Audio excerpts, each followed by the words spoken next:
Amigos, muy buenas tardes. Estamos aquí nuevamente en Contrapunto TV, que se transmite todos los miércoles a las 13 horas por astl.tv.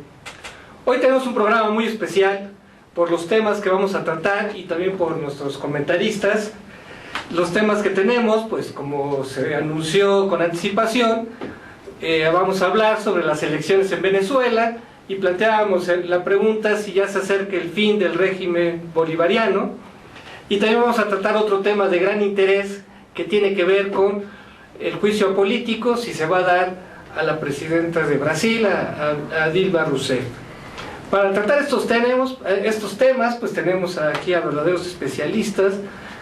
Agradecemos mucho a la maestra Solange Márquez. Gracias. Que como ustedes saben, pues ella es editorialista del Universal. Nos da mucho gusto que esté con nosotros. Al contrario, muchas gracias por la invitación. Y qué bueno que vamos a contar con ella para que nos ayude a entender estos temas.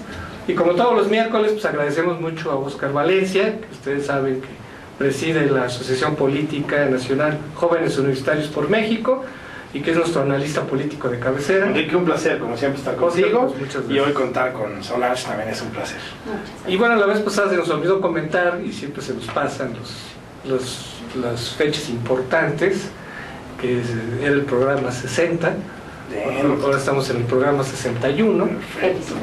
Pero se tiene que decir, ¿no? Claro. Pero bueno. Y además no sentimos muy orgullosos. Acuérdense que uno ya está entrando en la edad de Alzheimer y se le olvidan las cosas. Oye, o a la edad de los recuerdos, ¿te acuerdas que alguna vez hicimos? Pues ojalá no acordara muchas cosas.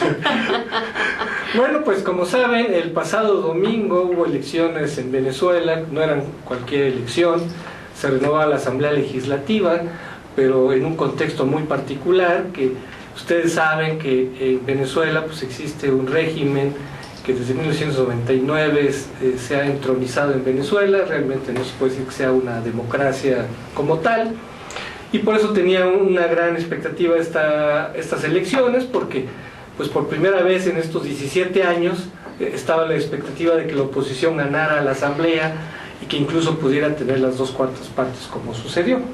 Entonces, para entender por qué pasó esto, pues me gustaría que Solange nos platicara, ¿no?, cómo vio esta situación, que es algo que fue realmente algo importante, sobre todo viendo todo el contexto latinoamericano, que ganó Macri en Argentina, o sea, los peronistas, que podríamos decir que son los populistas de allá, pues salieron fuera. ¿Cómo ves todo esto, Solange? Pues a mí me parece que es un triunfo de la ciudadanía, sin duda, ¿no? Es un triunfo de la ciudadanía que salió a votar. Creo que lo que logró terminar con la posibilidad de un fraude electoral que vaya, no se descarta porque se ha hecho en otras ocasiones, fue que la gente se decidió a salir en masa. Hubo un porcentaje altísimo de votación y creo que eso fue lo que logró el cambio, ¿no? Los cambios en América Latina pues se están dando de esta manera, ¿no? Me parece que es un punto de partida bastante importante. Y en términos específicamente de lo que está sucediendo en Venezuela, para mí la verdad es que es una maravilla. Quiero empezar por ahí. Felicito a los venezolanos que salieron a votar, felicito a la gente que realmente está definiendo un cambio, ¿no? Pero creo que lo que realmente definió el cambio es algo que no estuvo en las manos propiamente de la gente o de la ciudadanía, y aquí es donde me distancio un poco del análisis que se ha estado haciendo solamente con esta parte de los ciudadanos y el voto. Creo que lo que definió la posibilidad de cambiar la composición de la Asamblea Nacional fue la posición del ejército, ¿no? Me parece que Maduro había venido en un proceso de tratar de seguir la línea de Hugo Chávez, había venido tratando de mantenerse en el poder a través de una coalición con el ejército, con la milicia, y ahora en estas elecciones definitivamente el ejército lo dejó de lado, ¿no? Lo hizo a un lado y dejó de ser como parte importante del establishment. Y voy a explicar por qué lo creo muy sucintamente. Me parece que el alto mando militar en Venezuela dejó muy claro que iban a respetar las elecciones, ¿no? Maduro había venido haciendo amenazas desde febrero de este año, antes de que se diera incluso a conocer la fecha exacta de las elecciones. Había venido haciendo amenazas de que iba a salir a tomar las calles, que probablemente iba a haber violencia, que iba a haber un caos en Venezuela si ganaba la oposición. ¿no? Y de pronto pasa el 6 de diciembre y sale Maduro a las 12 de la noche a reconocer el resultado de las elecciones, y no solo eso, sino a decir que acepta el resultado de las elecciones y no va a salir nadie a las calles. Muchos esperaban un fraude. Así es, primero muchos esperaban un fraude. Aquí hay dos puntos muy importantes. Uno, el fraude sí se estaba planeando, y de hecho se intentó, porque la Comisión Nacional Electoral había determinado una hora específica para que se cerraran las casillas electorales. Y de pronto, de la nada, decidieron ampliar el horario una hora más, y en muchos distritos hasta 2 horas más. La Mesa de Unidad Democrática, que es la oposición, toda la oposición representada en una sola unidad, que es la MUD, había definido o había establecido una estrategia de salir temprano a votar, ¿no? Para evitar que la gente se rezagara, que a la mera hora no quisieran salir. Sacaron a toda su gente a votar desde muy temprano. Esto le dio la posibilidad al oficialismo de Maduro de saber ahora sí que con cuántos votos se enfrentaba. Cuando se llega la hora de cerrar las casillas, ya saben por cuánto van a perder, y tienen la posibilidad de hacer la movilización de su gente con tal de tratar de revertir ese resultado. El asunto aquí fue que no tuvieron la cantidad de gente suficiente para revertir ese resultado, porque no se esperaban la cantidad de votantes que hubo. Ahora, ¿qué fue lo que sucedió? Que en algún momento dijeron, y esto fue tensiones internas en el grupo oficialista. Diosdado Cabello, que es el presidente actual de la Asamblea Nacional, presionaba para que salieran los grupos paramilitares, para que salieran a las calles a protestar y a no aceptar el resultado. Pero ¿qué fue lo que sucedió? Que ya el alto mando militar había decidido y había definido desde días antes que se iban a aceptar los resultados y que se iba a garantizar ese resultado. Entonces creo que para mí esos son como los dos puntos importantes que los pongo sobre la mesa para que podamos debatirlos, ¿no? Bueno, a mí me parece que la inclusión del tema militar, cuando Solange lo incluye ya en esta parte y en todo el tema Venezuela, siempre el ingrediente militar es un ingrediente en Venezuela toral y fundamental. Primero me parece que qué bueno que el ejército tomó esa postura. Yo creo que es fantástico que el ejército haya dicho, este no es mi tema es otro, la democracia la deciden los ciudadanos, y que los ciudadanos den sus resultados según su conciencia política y su voto razonado. Y segundo, este tema de abrir las casillas 2 horas más, sí fue un tema que en un momento dado generó una tensión durante el proceso, yo creo que muy trascendente. Ahora, aquí el tema es que estaban votando ya la gente ni siquiera con la identificación, llegaban, y si ya llegaba esa hora, sabía que era por el voto oficialista, le daban su boleta y para adentro, ¿no? Entonces eso también generó mucha tensión. Pero yo lo que hago, y la verdad sin que yo me jacte de ser un internacionalista como lo es Solange, yo lo que hago es a veces veo esos paralelismos que se dan en las democracias de América Latina. Y yo me acuerdo que el año 2000 nosotros vivimos lo mismo, exactamente lo mismo. Ese resultado donde ya los que estábamos en el IFE y sabíamos que había ganado Vicente Fox, estábamos esperando que salieran a reconocer los resultados. Y cuando salen a reconocer los resultados, se siente un alivio de decir, van las cosas bien. Yo creo que este proceso va a acabar bien, tanto en Venezuela como acabó en México en el año 2000. Y también se esperaba, y hubo un momento en que gente del PRI esperaba que se negaran los resultados, que saliera el ejército y que no se entregara la presidencia de la República, que es un tema, pues no en la misma dimensión, porque no estamos hablando de una elección presidencial en Venezuela, pero sí una trascendental cambio del rumbo de lo que va a pasar en la Asamblea Legislativa. Y a mí me parece que es como también bien lo menciona Solange, se está haciendo este camino en América Latina de sacar a las dictaduras perfectas que parecen democracias y empieza a haber democracia real. Ese es mi punto de vista. En efecto, un factor fundamental fue la unidad de la oposición, que por diversas razones se había dividido, pero también que muchos chavistas votaron por la oposición. O sea, está la debacle económica en Venezuela, sí, que las mismas bases chavistas, aunque los hubieran acarreado y movilizado, votaron contra el gobierno. O sea, es que la verdad la situación del gobierno ahí es insostenible. Y específicamente Maduro tiene niveles de impopularidad enormes, llegan hasta el 70%, la gente no quiere a Maduro. A diferencia de Chávez, que tenía mucho carisma, y nos guste o no Chávez, o nos haya gustado o no Chávez, Chávez tenía mucho carisma y mucha presencia, Maduro no la tiene. Se habló de... Y la economía estaba en otro tenor. Claro, estás Casi hablando de un precio del petróleo de más de $100 y ahorita tienes un precio del petróleo a la mitad, Ni de ¿no? 30, ¿no? Es que no llega ni a 30, No. cayó hasta 28, ¿no? Sí, está terrible. Y el problema es que está totalmente petrolizado, o sea, Así es. nunca se trató de... O sea, todo el modelo chavista está en función del petróleo, ¿no? Sí, la revolución bolivariana está fundamentada en los recursos petroleros, y el problema es que todo el proceso socialista establecido por Hugo Chávez, todo este programa de misiones, que es a través es como la base del chavismo, pues obviamente están financiados a través de petrodólares, ¿no? Claro. Entonces, si tienes un precio del petróleo a la tercera parte de lo que originalmente pensaste que tenías, pues eso va a afectar directamente a la población.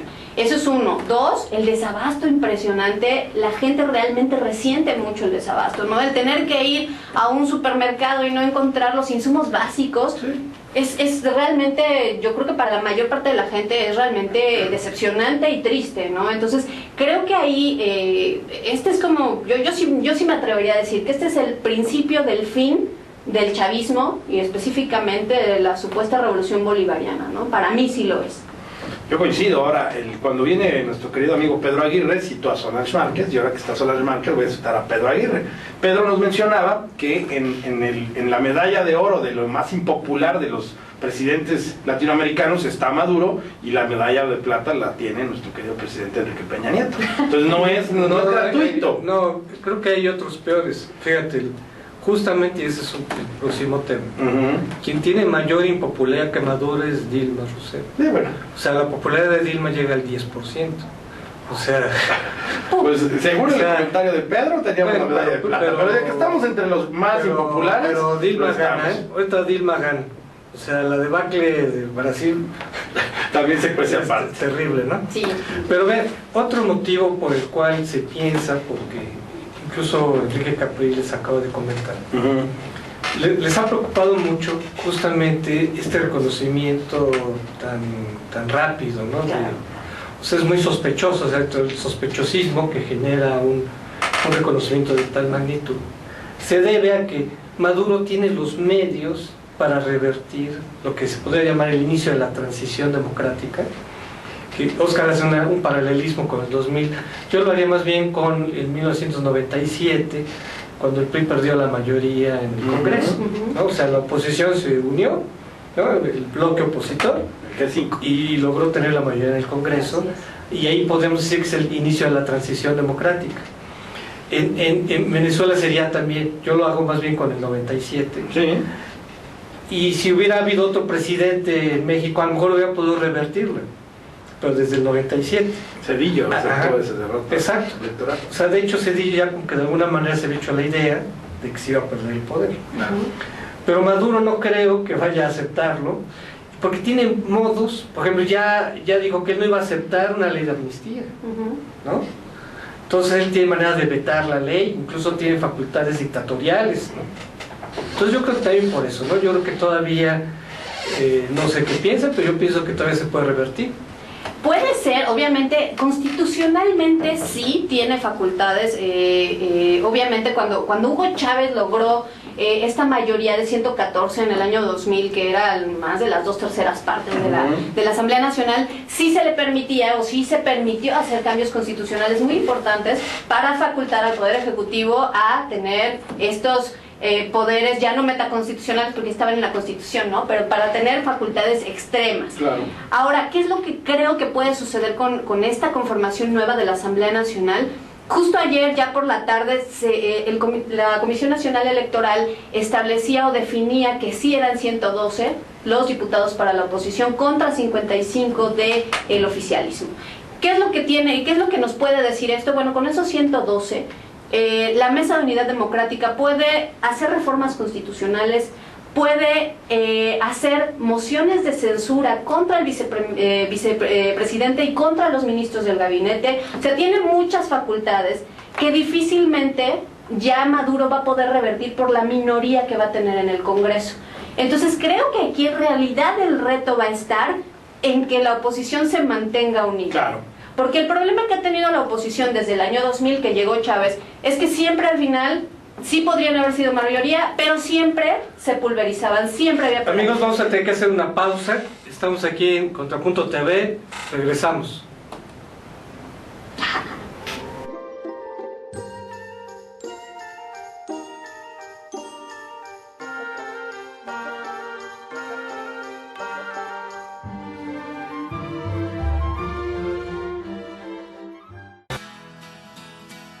Crea tu propio negocio. Haz realidad tu proyecto. Comparte ideas para ganar dinero. Impulsa y entrena tu talento. Procura emprendimientos rentables y con futuro. Empieza hoy. Dayman, la receta del éxito. Dayman, por más de 7 décadas y con presencia en más de 9 países, se ha consolidado exitosamente como una empresa que desarrolla, fabrica y distribuye colorantes, saborizantes y productos alimenticios por excelencia. Nuestros productos abastecen a una amplia industria dedicada al manejo de alimentos micro, pequeña y de media a grande escala, ya que estos cumplen con altos estándares de calidad a nivel nacional e internacional y están elaborados para satisfacer las necesidades del mercado y gustos de nuestros consumidores. Nuestro principal objetivo es brindar un producto de calidad que nos permita mantener la lealtad de nuestros clientes y consumidores, excediendo sus expectativas de servicio. En Dayman desarrollamos la creatividad e impulsamos al máximo nuevos negocios. Dayman, proveedores de color y sabor por excelencia.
Con Trujillo Betanzos y Asociados, tus proyectos están en buenas manos.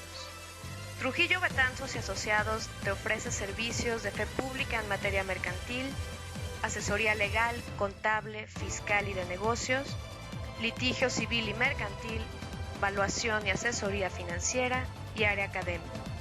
Porque nuestros clientes son nuestros mejores amigos.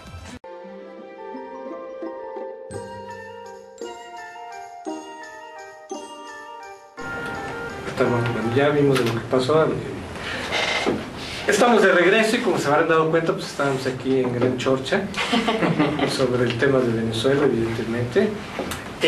Justamente, bueno, ya analizamos las causas del triunfo de la oposición, pero ahora lo interesante es ver qué viene.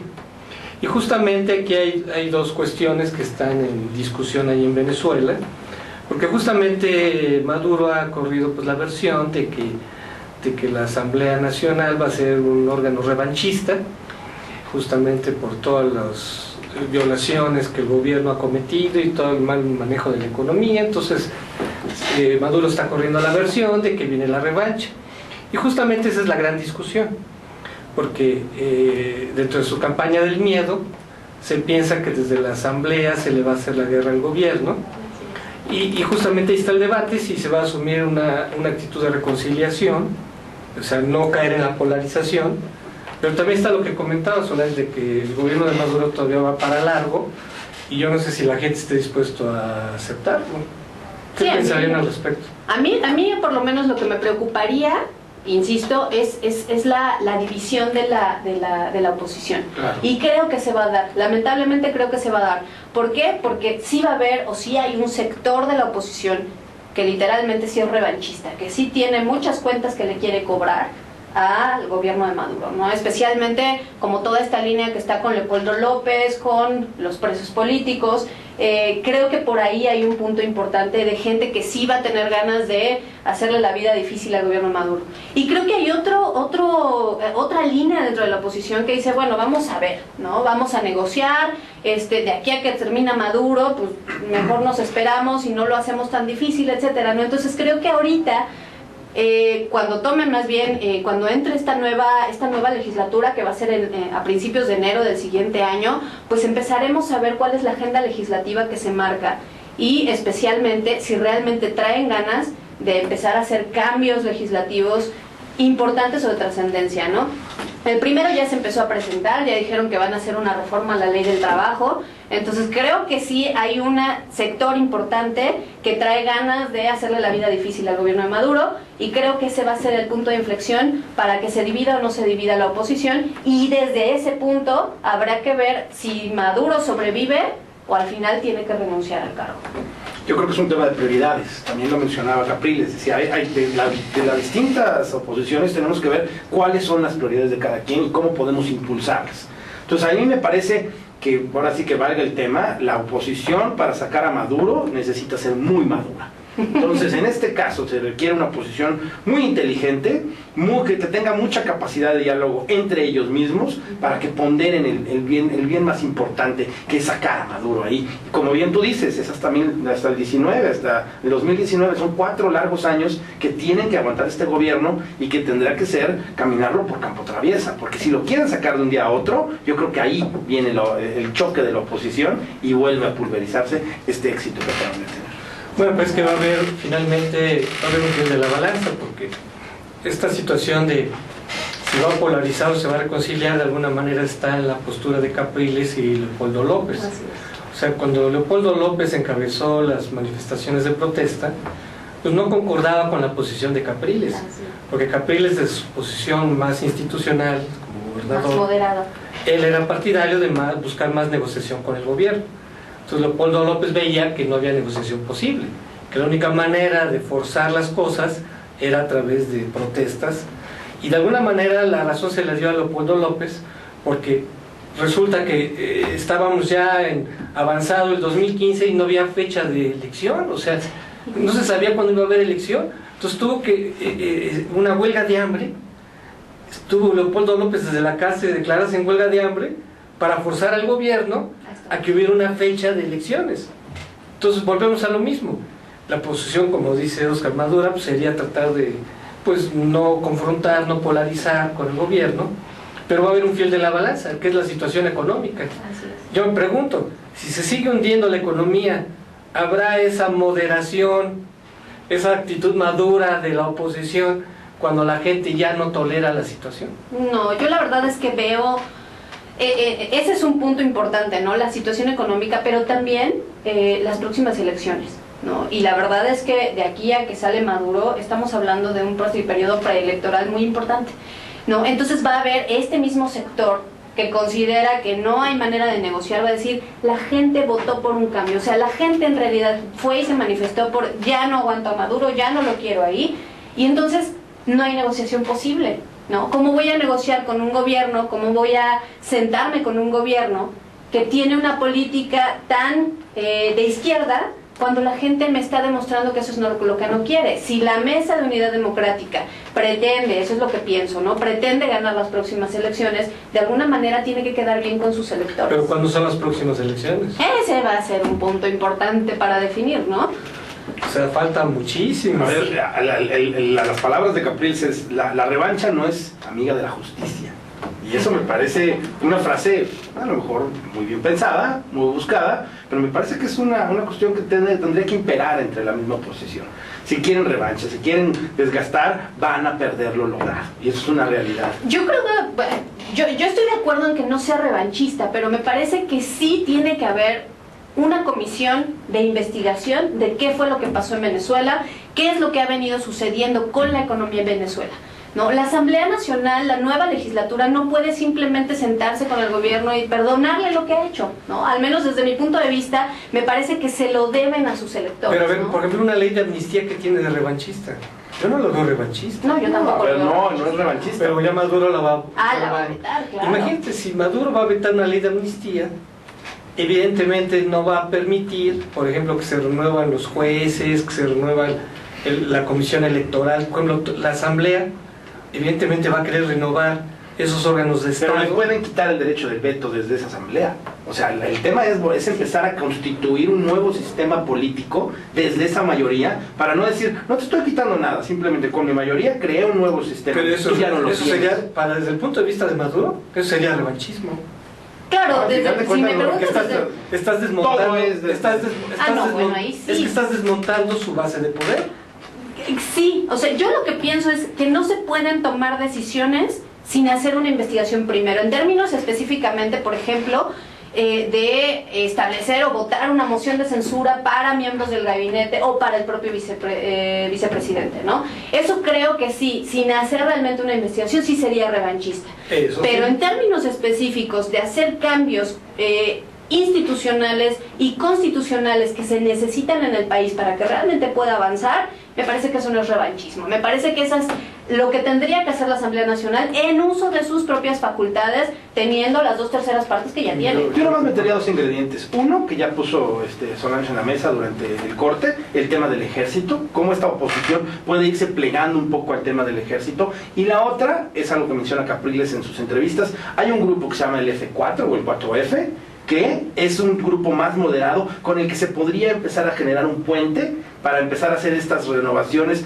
políticas y ir atemperando el tema de Maduro. Entonces yo sí creo que el mismo Maduro y el mismo partido o el gobierno bolivariano, hay también áreas donde también saben que tienen que sentarse a negociar. También hay conservadores del otro lado, a esos es a los que hay que ir a buscar y generar consenso. Y más incluso que conservadores, yo hablaría de los grupos que no quieren a Maduro, que estaban con Chávez, que apoyaban a Chávez, pero que nunca estuvieron con Maduro y nunca apoyaron realmente a Maduro, ¿no? Creo que por ahí puede ser un puerto de entrada para Es la muy oposición. importante esto que comentan, ¿no? De que justamente esta transición se tiene que dar de manera pactada, negociada, y así como, fíjense, así como Maduro asusta con esa campaña del miedo, Ujú. a la inversa hay otra campaña del miedo, es de que como la situación económica es muy crítica, pues la misma oposición y la asamblea pueden ser rebasadas por la gente.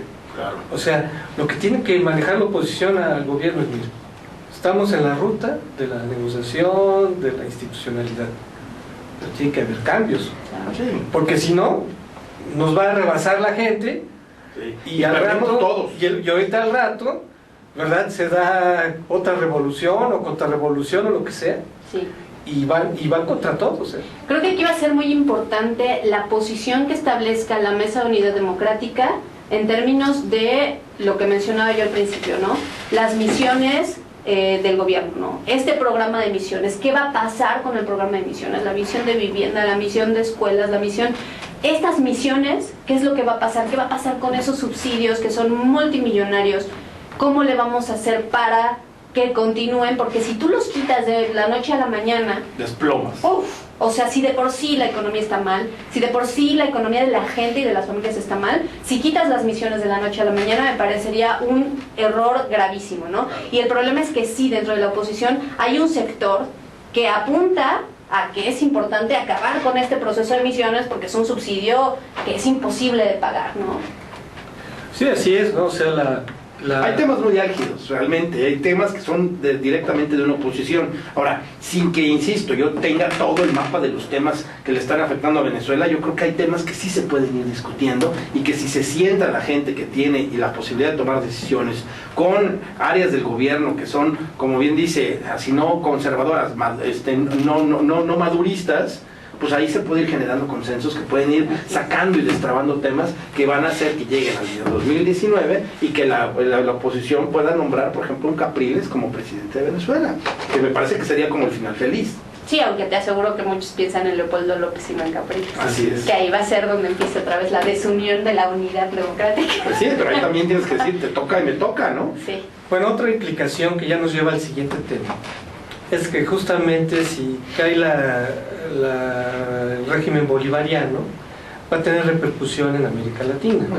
De hecho Ya lo hay. ya lo hay. Y bueno, eso nos lleva al tema de Brasil. Digamos, desde cierto punto de vista, puede ser polémico también al régimen de Lula y al de Dilma. Los han ubicado dentro del populismo, sobre todo en el sentido del gasto social que han tenido y hasta cierto punto pues mal manejo de la economía. Y bueno, pues ahora resulta que justamente en este mes, el 2 de diciembre, el presidente de la Cámara de Diputados de Brasil, Eduardo Cunha, planteó, ¿verdad?, la posibilidad de un juicio político contra la presidenta Dilma Rousseff, lo cual, pues, ¿verdad?, detonó toda una crisis política que va a durar varios meses porque no es un proceso automático, por suerte, ¿no? Porque Ni rápido. Si no, cualquier presidente se le daría una patada. Ya No, está Guatemala. Ya se dio en Guatemala, pero era una coyuntura muy electoral que de todas maneras le iban a dar la patada, ¿no? O sea, fue una manera... Sí, pero fue una patada y lo llevaron a un proceso. Sí, penal. claro, claro.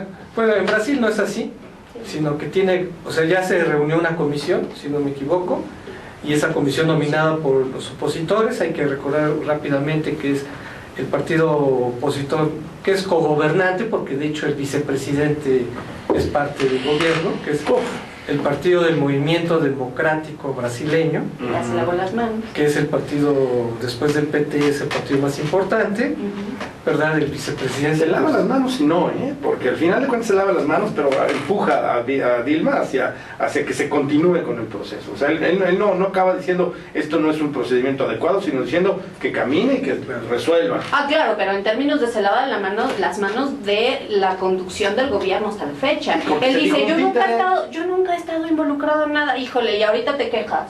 Pues sí. Bueno, la ruta es que si la Cámara de Diputados lo aprobara, tendría que pasar a la Cámara de Senadores y ya después, entonces ya se podría dar la destitución en caso que se tuvieran los suficientes votos en cada caso. Exacto. Bueno, vamos a hacer una pausa. Ya les recordamos que estamos tratando ahora ya el tema de la posibilidad de un juicio político contra la presidenta Dilma Rousseff, que por la importancia de Brasil, pues tiene gran relevancia. Y bueno, pues vamos a hacer la pausa y continuamos.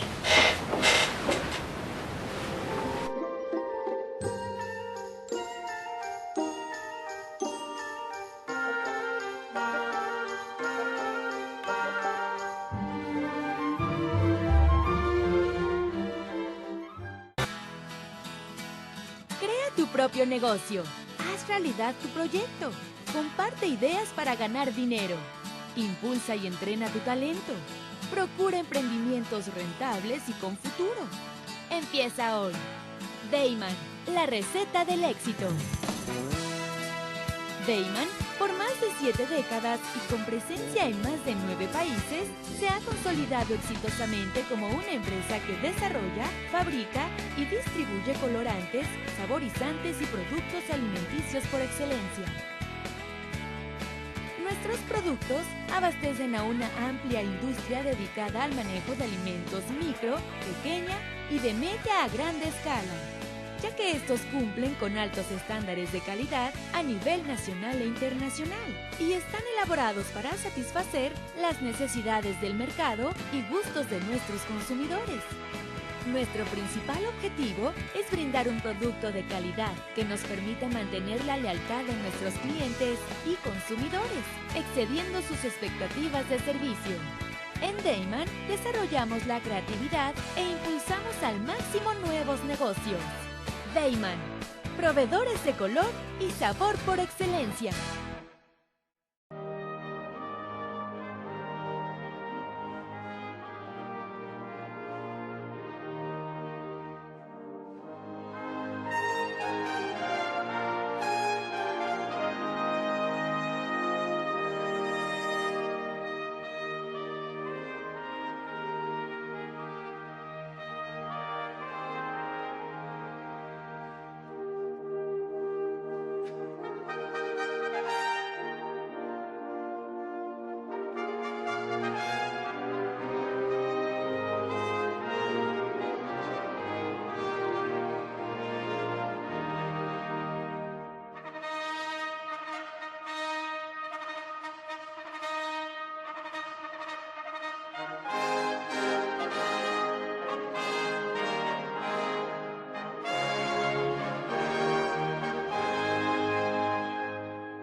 Ruiz Robles, corredores públicos y peritos traductores. Trabajamos para darles seguridad, confianza y un servicio profesional en sus asuntos relacionados a fe pública, valuación, arbitraje comercial, asesoría jurídica y traducciones.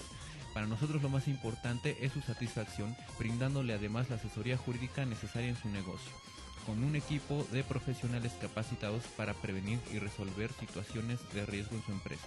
Le aseguramos una asistencia profesional personalizada y humana a quien consideramos más importante, el cliente, porque las oportunidades pequeñas son el principio de las grandes empresas.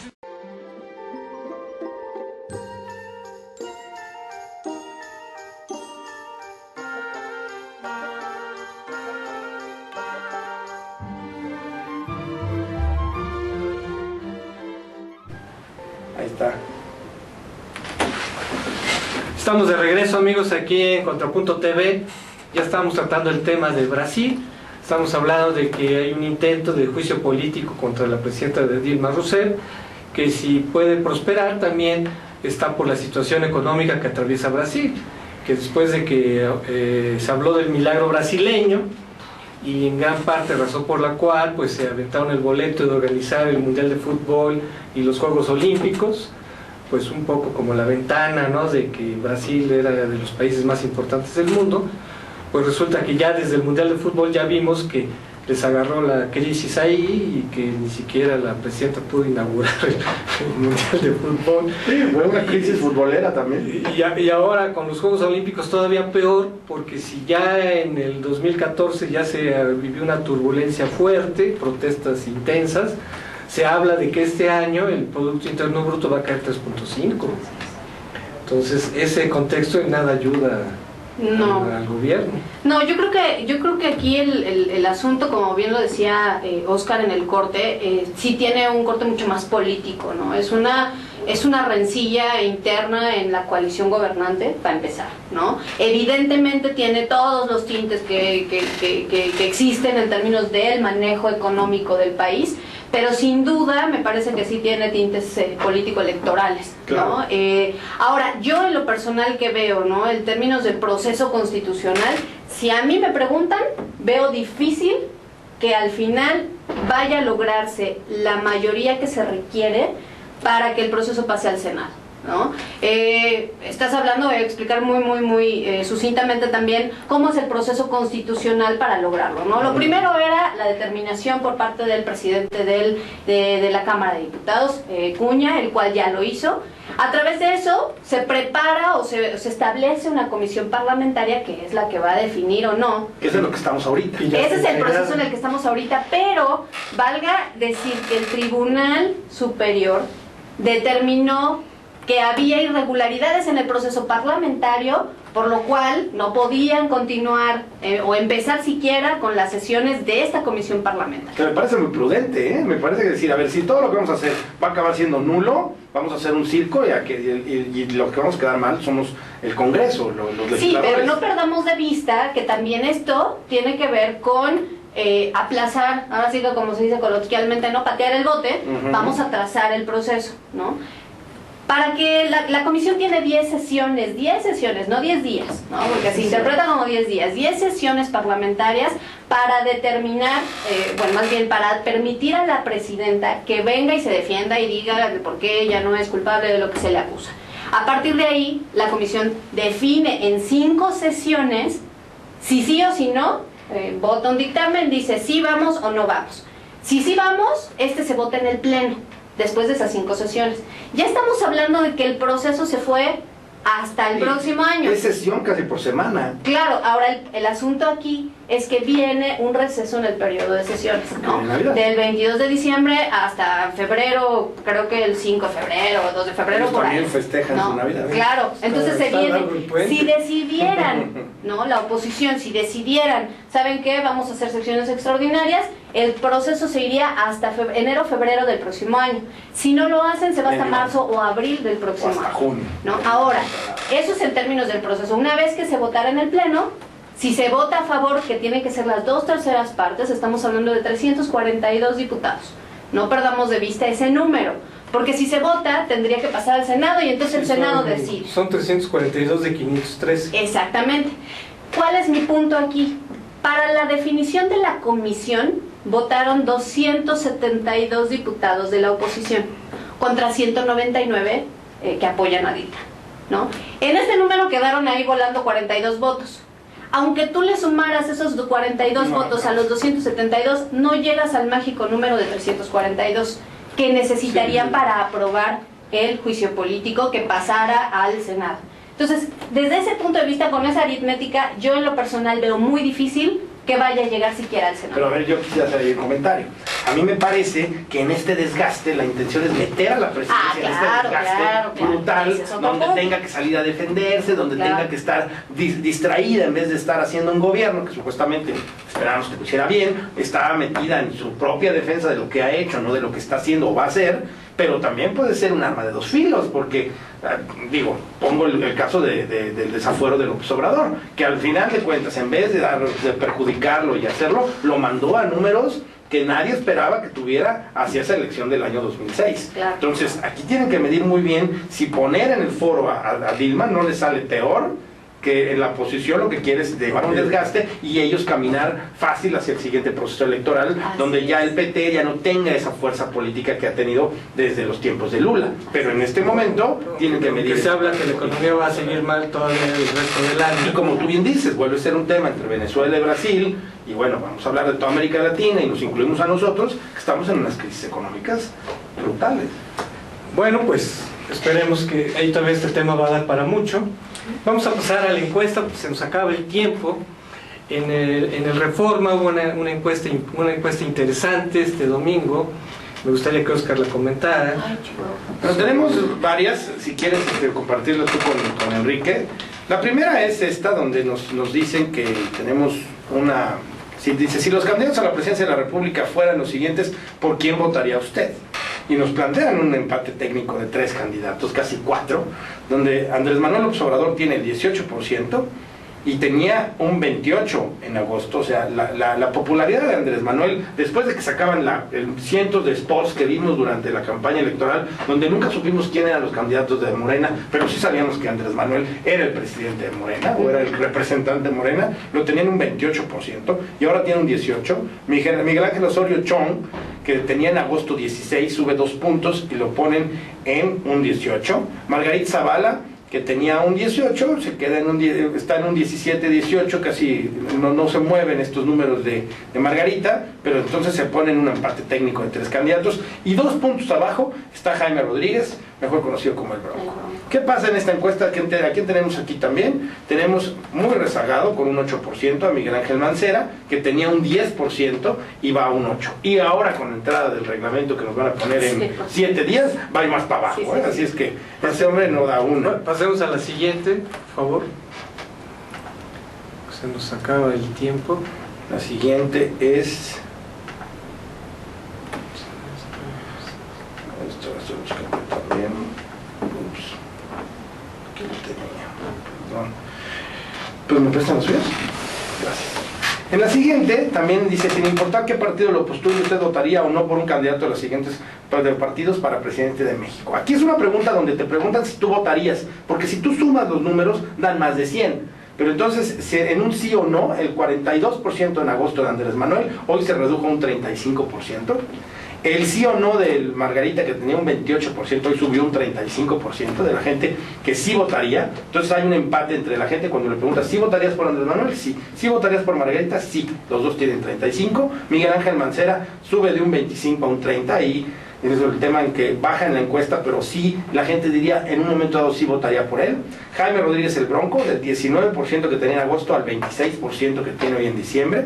Miguel Ángel Osorio Chong, del 18 al 25, como que la gente se está olvidando del tema del Chapo. Luego viene Erubiel con un 13, del 13 al 20, yo creo que el Estado de México está ahí poniendo una mano. Gustavo Madero, del 11 al 26. Mario Fabio, del 10 al 16, Anaya con su primera participación tiene 16%, Luis Videgaray del 12 al 15 subió, Manuel Cloutier, el diputado independiente, no habían sido preguntados, 11% votaría por él, Rafael Moreno Valle del 10 que tenía en agosto a 10 que tiene hoy en diciembre, no se mueve, José Antonio Meade no había sido preguntado y tiene un 9%, Manuel Velasco Coello tiene un 8%, Claudia Pavlovich un 8% y Aurelio Nuno un 8%. Y en el término de líderes, Margarita Zavala del 48% subió al 54%. Los líderes votarían por ella. Y después viene, casualmente, la primera que le preguntan a la gente por José Antonio Meade, y también pues, votaría el 38%, luego Manuel Cloutier 37%, el Bronco bajó de 44 a 36, ahí sí trae un desgaste con la gente que ve y entiende de política. Miguel Ángel Mancera del 29 al 26 va para abajo, Andrés Manuel de un 25 sube un 26, y así nos vamos viendo con distintos candidatos. Pero a ver, ¿a qué se deberá la caída de López Obrador? Yo primero pienso que pues, las actitudes que ha tenido conforme a su propio partido, la misma gente dice, pues este tipo simplemente sigue siendo él y nada más él. Entonces los votos de Andrés Manuel siguen siendo la gente su voto duro, pero hasta su voto duro está haciéndose un poco para abajo, ¿eh? Ahí me parece que es el tema. O sea, lo que pasó con la asamblea de Morena, donde ni siquiera hubo un registro, lo votaron por aclamación, me parece que no hay un parámetro democrático que hayamos visto en un partido político. No hay cosa más antidemocrática que la aclamación. Sí, porque se había dicho que todos los ataques lo van a fortalecer.